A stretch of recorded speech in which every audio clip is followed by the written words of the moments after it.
ഈശോയെ കണ്ടിട്ടും നോശാന പാടാ അത്രത്തോളം മക്കളാം നമ്മളെ. ഞങ്ങളുടെ മോളുടെ കല്യാണം കൂടാൻ വന്ന എല്ലാവർക്കും സന്തോഷമുണ്ട്. ഹലോ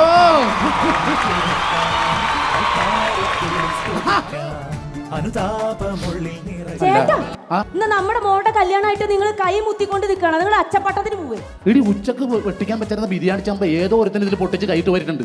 അത് ഏതവനാന്ന് കണ്ടുപിടിക്കാൻ കൈമണക്ക് വരുന്നത്. ഹലോ, ആളെ കിട്ടി. ഇത് തന്നെ ആള് എന്റെ സുഹൃത്തെ ബിരിയാണി ചമ്പ് പൊട്ടിച്ചായിരുന്നു. എത്ര കിലോ ആയിരുന്നു? എത്ര നിന്നാലും കുഴപ്പമില്ല, എനിക്ക് കല്യാണം മര്യാദ കടത്തണം. ഗൂഗിൾ പേ ചെയ്യും, പൈസ ഇട്ടോ ഇട്. 5 രൂപ ഫോൺ പേയിൽ ക്രെഡിറ്റ് ആയിട്ട്. നന്ദിയുണ്ടേ. 5 കിലോയാ? എന്താ പേരെന്താ? 5 ലക്ഷോ? ചേട്ടാ പൈസ വാങ്ങല്ലേ. എന്താ? ഇതെന്റെ കസിനാ. ഇതാ ഏത്? നമ്മുടെ കല്യാണത്തിനെ ചെറിയമ്മയുടെ കൂടെ ബാംഗ്ലൂരിൽ നിന്ന് വന്നപ്പോ ആ ബോംബെയിൽ ഉണ്ടായിരുന്ന അമ്മാവന്റെ മോന്റെ ചെറിയച്ഛന്റെ പെങ്ങളെ കെട്ടിച്ച നാത്തൂന്റെ വകയിലുള്ള നീ ഇപ്പൊ ബന്ധം പറഞ്ഞു വരുമ്പോ നമ്മുടെ മോളുടെ കല്യാണം കഴിയും കൊച്ചൊന്നാവും. അപ്പൊ അതുകൊണ്ട് പറയണ്ട, 12 തിന്നാൻ പറ്റുന്ന ആള് കറക്റ്റാണ്. അങ്ങനെ പറയട്ടെ. ഞാൻ പറഞ്ഞിട്ട് 4 ആള് കൂടുമ്പോ എന്റെ വീട്ടുകാരെ പറയരുത്. ഞാൻ നിങ്ങളോട് മുമ്പേ പറഞ്ഞിട്ടുണ്ട് കേട്ടോ. എന്റെ വീട്ടുകാരല്ലാണ്ട് പിന്നെ ആരെ പറയാനാ? അല്ല, ഈ സാരി എടുത്ത് കൊടുത്ത എന്തിനാ നീ? അയ്യോ അതല്ലേ, നല്ല ഭംഗിയില്ലേ കാണാൻ? നല്ല ഭംഗിയുണ്ട്. എടി കൊച്ചിന് മേടിച്ചു വെച്ച സാരി അല്ല ഇത്. നീ എടുത്ത് കൊടുത്ത എന്തിനാ? നീ സാരി മര്യാദ കൊടുത്തറന്നാ മതി. കൊച്ചിന് കൊടുക്കണാണോ നീ എടുത്ത് കൊടുക്കുന്നത്? ചേട്ടാ പിന്നെ ഈ ഇവിടെ ബ്ലൗസ്, അതിന്റെ ബാക്കിൽ ഇങ്ങനെ ജനല പോലെ ഇങ്ങനെ കുഞ്ഞായിട്ട് അഴി വെച്ച് പിടിപ്പിക്കാൻ ഞാൻ പറഞ്ഞില്ലേ? എന്നിട്ട് വേണം വല്ല കള്ളന്മാരും വന്ന് കൈയിടാനായിട്ട്. നിനക്ക് അവിടെ ജനലൊന്നും അല്ല വേണ്ട, മുള്ളുവലിയ വെച്ച് കെട്ടേണ്ടത്. എന്തൊരു പിശുക്കനാ ചേട്ടാ നിങ്ങൾ. എന്റെ പൊന്നേട്ടാ, നമ്മുടെയൊക്കെ മക്കളുടെ കല്യാണം ഓഡിറ്റോറിയത്തിലല്ലേ നടത്തുക? ഇത് കണ്ട ഇത്രയും തിരക്കിന്റെ ഇടയിൽ അതും വിധുപ്രതാവും മഞ്ചേരിയൊക്കെ പാടുമ്പോഴാണോ നമ്മുടെ കൊച്ചിന്റെ കല്യാണം നടത്തുന്നത്? നിനക്ക് അറിയില്ലാണ്ട് നീ വന്നേ. എന്താ എടി, ഇവിടെ നമ്മുടെ മകളുടെ കല്യാണത്തിന് ഒരു ഗാനമേള വെക്കണം, മിമിക്രി വെക്കണം, ഡാൻസ് വെക്കണം. ഇതിനൊക്കെ എത്ര രൂപയാവും? ഇതാകുമ്പോ ഒരു ചെലവില്ല, എല്ലാ സാധനവും ഇവിടെ നടക്കുന്നുണ്ട്. പെട്ടെന്ന് സാരി അഴിച്ച്. എന്റെ ദൈവമേ, സ്വന്തം ഭർത്താവ് തന്നെ ഈ ആയിരക്കണക്കിന് ആൾക്കാർ മുമ്പിൽ വെച്ച് സാരി അഴിക്കണം എന്നൊക്കെ പറഞ്ഞു. അങ്ങനെ ഞാനും വിചാരിച്ചു നിങ്ങൾ എന്താ സൈക്കോ ആയി മാറിയത്. സൈക്കോയാ മോളെ? എന്റെ പൊന്നോ, കല്യാണമായ മക്കളെ ഒരുക്കാൻ പാടില്ല. ഈ തള്ളമാരെ ഒരുക്കിയെടുക്കാനാണ് ബുദ്ധിമുട്ട്. ধনকে দেখলু তুই ননিসিনা মনকে চিনলু না সোনাকে চিনলু বানাকে চিনলু মনুষ্য চিনলু না ধন নাই বলি মোর পাকে ননি তার কাজে উঠি গল ধন আছে সিনা মন নাই তাকে তুই জানি না পারিলু. എന്താ കല്യാണത്തിന് വെച്ച ആർച്ച് നടന്നു വന്ന? ആർച്ചോ? എവിടെ എവിടെ? ഇവിടെ ഇവിടെ ഇവിടെ ഇവിടെ ഇവിടെ ഇങ്ങോട്ട് നോക്ക്. എന്താ ഇവിടെ? എന്നെ മനസ്സിലായില്ലേ? ആരാ? ഞാൻ അവറാച്ചൻ. തിരൂരുകാർക്കൊക്കെ അറിയാവന്നെ. എന്താ അവറാച്ചനാ? അതിലും കിടപ്പുണ്ട് ഒരു ആർച്ച്. ശരി, അപ്പൊ ഞാൻ വന്ന എന്നാന്ന് ചോദിച്ചു കഴിഞ്ഞാല് ഞാൻ മനസ്സിലായോ? എന്നെ മനസ്സിലായോ? അത് പറഞ്ഞാലേ മനസ്സിലാവുള്ളൂ. ഞാൻ കോട്ടയം ജാഫറാണ്. ജാഫർ ഇടുക്കിയല്ലേ? അത് അങ്ങനെ പറയുന്ന പുള്ളിയല്ലേ? ഇത് കോട്ടയം ജാഫർ എന്ന് പറഞ്ഞത് ഞാനാ. കോട്ടയം ജാഫർ. എന്തോ കോട്ടയം ജാഫർ ഫോട്ടോഗ്രാഫർ. ഇതെന്താ ഇത്ര മാത്രം കണ്ടടാ? ഇത് എന്നാ സംഭവം എന്നറിയോ? അതായത് എനിക്ക് ദൂരെ കാണാൻ വേണ്ടിയിട്ടാണ് ഈ കണ്ണാടി ഞാൻ വെക്കും, അടുത്ത് കാണാൻ വേണ്ടിയിട്ട് ഈ കണ്ണാടി ഞാൻ വെക്കും. അപ്പൊ ഈ താഴെ കിടക്കുന്നതാ ഏത്? ഇതോ? ഇത് ഈ 2 കണ്ണാടി എവിടാന്നറിയാൻ വേണ്ടിട്ട് വെക്കുന്നതാണ് ഞാൻ ഈ കണ്ണാടി. അത് ശരിയാ, വഴി തെറ്റി ഇവിടം വരെ വന്നത്. ഞാനെന്ന് പറഞ്ഞാൽ അന്യ സാധനം വെച്ച് കളിക്കുന്ന ഒരാളാണ് ഞാൻ. കൊച്ചിനെ വിളിക്കും ഞാൻ. ഇവിടെ വന്ന് നിൽക്കാൻ പറയണം ആ പെണ്ണിനോട്. വരാൻ പറ. എന്തോ വരാൻ പറ, കൊച്ചിനോട് വരാൻ പറ. ഈ ഫ്രണ്ടിൽ വെച്ചേക്കണ എന്താ? ഇതെന്താ? ലെൻസ്. എമ്പുരാൻ കണ്ടതാണോ? എമ്പുരാൻ. കുഴപ്പമൊന്നുമില്ല, കുറച്ച് തേങ്ങാപ്പീര ഇരിപ്പുണ്ട്. നേരത്തെ കഴിച്ചതിൻ്റെ ആയിരിക്കും. ചുണ്ടത്തല്ല, ദാ സാധനത്തിന് മുമ്പത്ത്.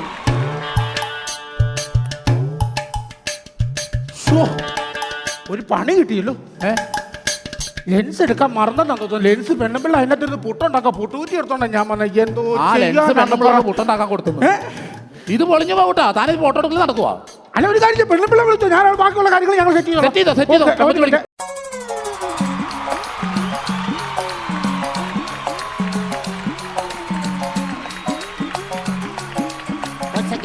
ഒന്ന് ഉപ്പ് നോക്കണ്ട, എങ്ങനെയുണ്ടെന്ന് പറ. ഉപ്പ് കുറവാണോ? എടാ ഭാസ്കര, ഇച്ചിരിയോട് ഉപ്പിട്ടാ. ഇട്ടോ? ഇനി ഒന്ന് നോക്കേ.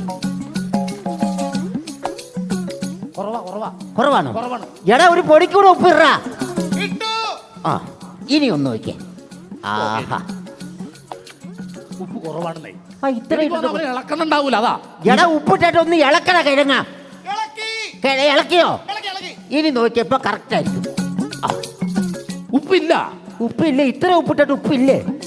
നിങ്ങൾക്ക് എന്താ തോന്നുന്നത്? നിങ്ങൾക്ക് ഇതൊക്കെ കണ്ടിട്ട് ഇവന് വെളിവുകേടാന്ന് പറയാം. പിന്നെ അവനൊരു പെണ്ണിന്റെ അത്തനാ. ആ പുള്ളിക്ക് ബോധമില്ലെന്നാ ഞാൻ ഈ ആലോചിക്കുന്നത്. എടാ അവൻ അടുക്കള ഇട്ട് ഉപ്പ് ഇളക്കിട്ട് ഇളക്കി കഴിഞ്ഞാൽ ഇതിനകത്ത് എങ്ങനെ ഉപ്പ് വരുന്നത്? അത് നേരാണല്ലോ. അതാണ് അടുക്കളയാണ് ഉപ്പിട്ടത്. അപ്പൊ ഇവിടെ കിട്ടില്ല. പിന്നെ എങ്ങനെ ഇവിടെ വരും? ഞാൻ ആലോചിക്കുന്നതല്ലേ, ഞാനൊരു ബാഗ് അവിടെ കൊണ്ടു വെച്ചായിരുന്നേ. കണ്ണിനുമായി ആ സാധനം കാണാനില്ല. അത് ആരെടുത്തോണ്ട് പോകാൻ? ആരെടുത്തോണ്ട് പോയി? നിങ്ങളുടെ കല്യാണ വീട്ടിൽ വന്ന് ആരെങ്കിലും എടുത്തോണ്ട് പോയതായിരിക്കും. അങ്ങനെ ആരും എടുക്കൊന്നുമില്ല, ബാഗ് അവിടെ തന്നെ ഉണ്ടാവും. ആരോ എന്റെ ബാഗ് അടിച്ച് മാറ്റിയിട്ടുണ്ട്. അതിന്റെ അകത്ത് എന്റെ പണി സാധനങ്ങളാണ് ഇരിക്കുന്നത്. ഇത് എവിടെ എടുത്തോണ്ട് പോയിന്നാ? അയ്യോ, ഇതല്ലേ എന്റെ ബാഗ്. ഇതാണ് എന്റെ ബാഗ്. അപ്പൊ എന്റെ ബാഗ് നിന്റെ ബാഗ് അവിടെ പോയി തപ്പോ. ഇത് എന്റെ ബാഗ് ആടൂ. ഈ വന്ന ഒരു കാര്യം ഞാൻ ചോദിക്കട്ടെ. ഇവിടെ വാടാ. എവിടെ പോണത്? ഇവിടെയായിരുന്നു. ഇവനെയാണോ പാചകത്തിന് വിളിച്ചത്? അതെ.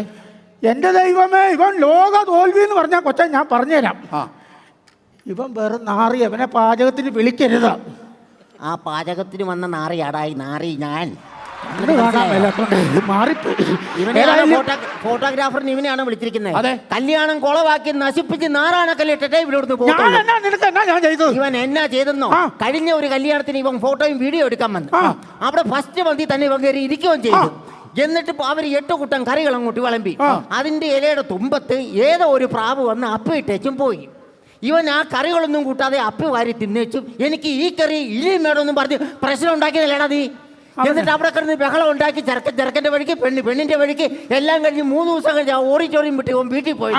ഞാൻ നിന്നെ കുറിച്ച് പറയട്ടെ, ഇവിടെ എന്തായാലും സദ്യ വിളമ്പിയേ പറ്റുള്ളൂ. ഞാൻ വിളമ്പും. നല്ല ഒന്നാമത്തെ സദ്യ ഇവിടെ ഞാൻ വിളമ്പും.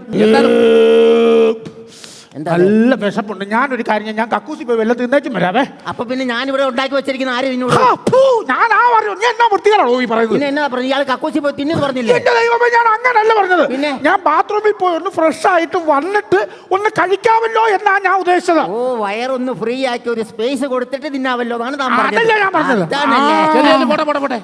ഞാൻ നല്ല ഒന്നാന്തര സാധനമാണ് പ്ലാൻ ചെയ്തിരിക്കുന്നത്. നോക്കിയേ, ഇവിടെ വേണ്ട കറിക്കുള്ള എല്ലാ സാധനങ്ങളും എന്റെ ഈ തുണിക്കകത്തുണ്ട്. നോക്കിയേ. അത് ശരി. ഇത് സഞ്ചരിക്കുന്ന പലചരക്കുകളെ അടച്ചിട്ടു. പേരെന്താന്ന് പറഞ്ഞത്? ഇതിന്റെ പേര് ഫിഷ് ജുഗൽബന്ദി. ഫിഷ് ജുഗൽബന്ദി അടിയല്ലുമായിരിക്കും. ഞാൻ പാചകക്കാരന്റെ പേരാ ചോദിച്ചത്. എന്റെ പേര് പവിത്രൻ എന്ന് എല്ലാവരും വിളിക്കും. പക്ഷെ എന്റെ പേര് തിരൂർ ശശി. തിരൂർ ശശി അല്ലേ? അപ്പൊ ഈ പോലെ വേഷത്തിൽ വന്നുകൊണ്ട് കല്യാണം കൂടാൻ വന്നവർ എന്തെങ്കിലും ചോദിച്ചാൽ കടിച്ചാ പൊട്ടാത്ത ഇംഗ്ലീഷ് പറയണം. കടിച്ചാ പൊട്ടാത്ത ഇംഗ്ലീഷ് പറയണമെങ്കിൽ ഞാൻ ശശി തിരൂരാണ്, അല്ലാതെ ശശി തരൂരല്ല. കടിച്ചാ പൊട്ടാത്ത ഇംഗ്ലീഷ് പറയും. മനസ്സിലാക്കിയത്?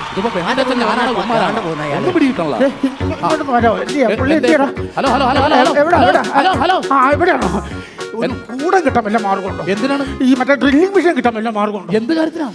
കക്കൂസിന്റെ വാതിലോട്ട് ചെല്ലുമ്പോ ഇടിച്ചിട്ട് തിരിച്ചു വരുവോ? കാലിങ്ങനെ ഇരിക്കുന്നുണ്ട്, അതിനകത്തോട്ട് കയറാൻ പറ്റില്ലേ? അതൊന്നും വിളിക്കാൻ പറ്റില്ല. ഓഡിറ്റോറിയക്കാർ തല്ലും. 2 കല്ല് കിട്ടുവോ? കല്ലൊന്നും എടുക്കാൻ പറ്റില്ല, ഒന്നും തല്ലി പൊട്ടിക്കാൻ പറ്റില്ല. കല്ല് കിട്ടുവാണെങ്കിൽ കഷത്ത് വെച്ച് കഴിഞ്ഞാൽ ഈ മറ്റേ സാധനം മറന്നു പോകും നമ്മള്. അതെ, ഒരു കാര്യം ചെയ്യും, ഇവിടെ നല്ല വൃത്തിയുള്ള ഫോട്ടോ എടുക്കുക, ഈ പരിപാടി ഒന്ന് ഭംഗിയാക്കി തരിക. തീർച്ചയായിട്ടും. അത്രേ ഉള്ളൂ. ഓക്കെ. എന്താ ഭാര്യ ഒളിച്ചോടി പോയി? എന്റെ ഭാര്യ ഒളിച്ചോടി പോയി ഇവിടെ ഒന്ന് പറഞ്ഞാ? അയ്യോ, എന്റെ ഭാര്യയല്ല, ചേട്ടന്റെ ഭാര്യ ഒളിച്ചോടി പോയെന്ന്. എന്റെ ഭാര്യ? എപ്പാ? അത് കുറച്ചു നേരമായി. അയ്യോ, അങ്ങനെ പറഞ്ഞാൽ ശരിയാവൂല. എന്റെ ഹലോ സുരേഷേ. അവനുണ്ട്, പിന്നെ കുഴപ്പമില്ല. സതീശ, ഇവനുണ്ടല്ലോ. പിന്നെ ഇവിടെ ആരുടെ കൂടെ പോയേക്കണത്? ബിജോ, എല്ലാരും ഉണ്ട്. പിന്നെ ആരുടെ കൂടെ പോനാ? ചേട്ടാ, ഇവരുടെ ആരുടെ കൂടെ ഒന്നും അല്ല. വീഡിയോ ഇറങ്ങിയിട്ടുണ്ട്. വീഡിയോ ഇറങ്ങിയാ? കണ്ടു നോക്കിയേ. എനിക്കൊന്ന് സെൻഡ് ചെയ്യണേ. കണ്ടു നോക്കിയേ. ചേട്ടൻ ഞങ്ങളോട് ക്ഷമിക്കണം. ഞങ്ങൾ ഒളിച്ചോടി പോവുകയാണ്. ചേട്ടൻ ഒരിക്കലും വിഷമിക്കരുത്. കാരണം നമ്മുടെ മോളുടെ കല്യാണത്തിന് പാചകം ചെയ്യാൻ വന്ന ആളുടെ കൂടെ തന്നെയാണ് ഞാൻ ഒളിച്ചോടി പോകുന്നത്. സുരക്ഷിതമായ കൈകൾ തന്നെയാണ്. പിന്നെ ഒറ്റ നോട്ടത്തിൽ ഇദ്ദേഹത്തിൻ്റെ ഒറ്റ നോട്ടത്തിൽ ഞാൻ വീഴുമായിരുന്നു. ചേട്ടനറിയാലോ, ഞാനങ്ങനെ ഒറ്റ നോട്ടത്തിൽ വീഴുന്ന ആളൊന്നല്ല. അതൊരു പ്രത്യേക സാഹചര്യത്തിൽ. പിന്നെ ഞങ്ങളെ അന്വേഷിച്ച് ഒരിക്കലും ഒരു മാട്ട ലോഡ്ജിൽ ഞങ്ങളെ അന്വേഷിച്ച് വരരുത്. കാരണം ഞങ്ങൾ എവിടെയെങ്കിലും സന്തോഷമായിട്ട് പോയി ജീവിച്ചോളാം. പിന്നെ ഞങ്ങൾ എവിടെ അകലെ പോയി ജീവിച്ചോളാം. ഏതെങ്കിലും ഒരു മാട്ട ലോഡ്ജ് ആയാലും ഞങ്ങൾ ഒരുമിച്ച് ജീവിക്കുമല്ലേ. പിന്നെ എനിക്ക് പറയാനുള്ളതെന്ന് പിന്നെ ഞങ്ങളുടെ മോൾക്കാണെങ്കിൽ സ്വർണ്ണമൊന്നും വേണ്ടെന്നാ പറഞ്ഞത്. അപ്പൊ പാരമ്പര്യ സ്വർണ്ണമൊക്കെ ഞങ്ങൾ എടുത്തേക്കുവാണ്. അപ്പൊ അവൾക്ക് പുതിയ സ്വർണം തന്നെ വാങ്ങിച്ചു കൊടുക്കണം. അപ്പൊ ഇതെന്നാന്ന് വെച്ചാൽ ഇനി ഉമ്മ നോക്കരുത്. എനിക്കൊരു കാര്യം പറയാനുണ്ട്. ഇനി ഉമ്മ നോക്കരുത് പ്ലീസ്. ഈ കൊച്ചിന്റെ ഭർത്താവ് ഈ വീഡിയോ കാണുകയാണെങ്കിൽ ചേട്ടൻ ഒരു കാര്യം തീരുമാനിക്കണം. ഇതൊന്നും അറിഞ്ഞുകൊണ്ടല്ല ഞങ്ങൾ. ചേട്ടൻ എപ്പം ഇവളെ കാണണമെന്നുണ്ടെങ്കിലും ചേട്ടൻ അവിടെ വരാം. അന്നേരം ഞാൻ സിഗരറ്റ് വാങ്ങിക്കാൻ വേണ്ടി അങ്ങ് ദൂരെയുള്ള കടയിൽ പൊക്കോളാം. ചേട്ടൻ ഏത് സമയത്തും അവിടെ വരാം. ഓക്കെ? പോവാടാ പോവാം. നമുക്ക് പോവാടാ ഞാനൊരു ഉമ്മ വരട്ടെ ആ ഇതാണ് എനിക്ക് പിടിക്കടാ എന്തായാലും ഞാൻ ശരിയാക്കി തരാം പിന്നെ വേറൊരു കാര്യം ഉണ്ടിട്ടാ ഈ ചെമ്മീൻ ചാടിയ ചട്ടോളം പിന്നെ ചാടിയാലും പിന്നെ ചട്ടി തന്നെ ഇവിടെ ഈ കോട്ടക്കൽ ഭാഗത്തുനിന്ന് വേറെ എങ്ങും പോകുന്നില്ല കാരണം എന്നോ നാളെ ഒന്നും കണ്ടുപിടിക്കാന്ന പരിപാടിയുള്ളൂ കാരണം ഇതിന് പ്രാവശ്യം എത്രയോ പ്രാവശ്യം പോയേക്കണം ഞാൻ തൂക്കിയെടുത്ത് കൊണ്ടുവന്നിട്ടില്ലേ നീ വാ ഇപ്പൊ തന്നെ തൂക്കാം നമുക്ക് ഒരു കാര്യം ഞാൻ ചോദിച്ചോട്ടെ നിന്റെ വീട്ടുപേരെന്നാ പറഞ്ഞ നിന്റെ വീട്ടുപേരെന്നായിരുന്നു എനിക്കാണ് എന്റെ വീട്ടുപേര് ഓർമ്മ കിട്ടണില്ല എന്റെ തന്നെ വീട്.